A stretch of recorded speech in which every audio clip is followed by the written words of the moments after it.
All right, for giveaway number 9, we're going to start giving away a couple more projects per giveaway.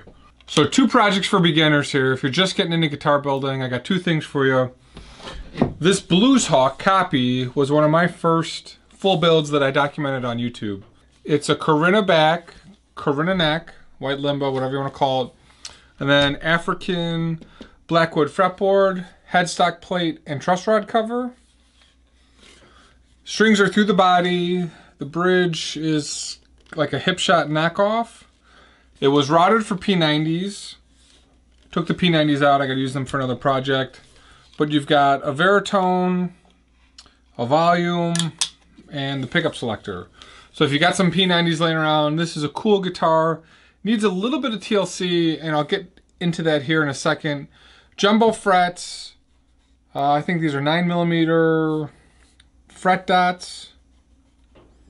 This is probably one of my better sounding guitars. This is an incredibly light piece of Corinna.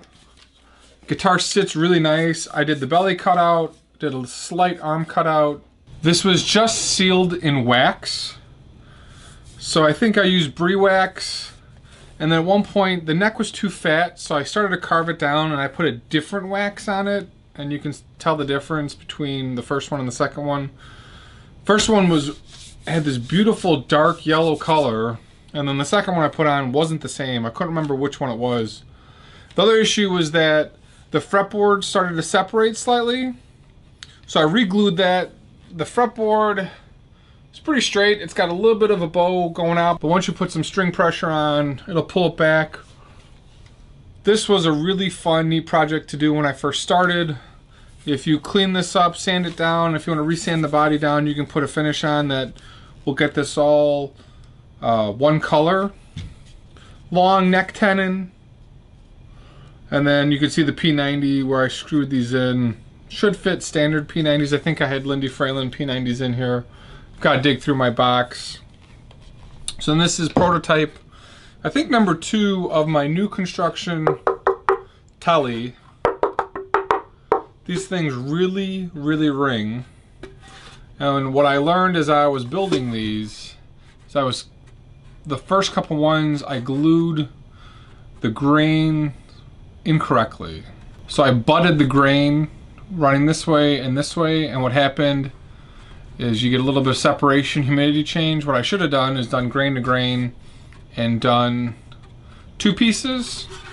So a little bit of separation here and here. That's just basically from humidity change. I had sprayed this and done this, I think in like a blue-purple, sanded it down.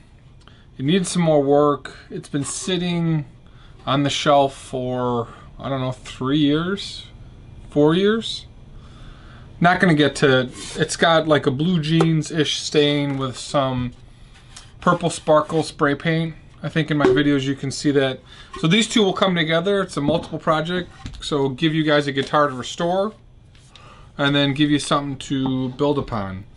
A lot of these projects I've got sitting around just need sort of another getting over the hump, and this one just needs a little bit of work, some pickups. I would sand this down a little bit, try and scrape some of this off slightly to get an even color. And this is probably one of my better sounding guitars. Neck profile is, I'd say a little bit fat, but it's got a little bit of a curve here. A little V-ish right here, I'd say. Maybe not even that. And then this is a little bit fat, so if you wanted to sort of practice carving the neck down, you could do that. These are just knockoff tuners. I can't remember what I put on here. And then the truss rod comes in from this side, and it's a dual way truss rod. So these are 2 just fun projects, giveaway number 9. All you gotta do is hit subscribe and leave a comment, and I'll get this stuff out to you. So thanks for watching, guys, and we'll see you in the next video.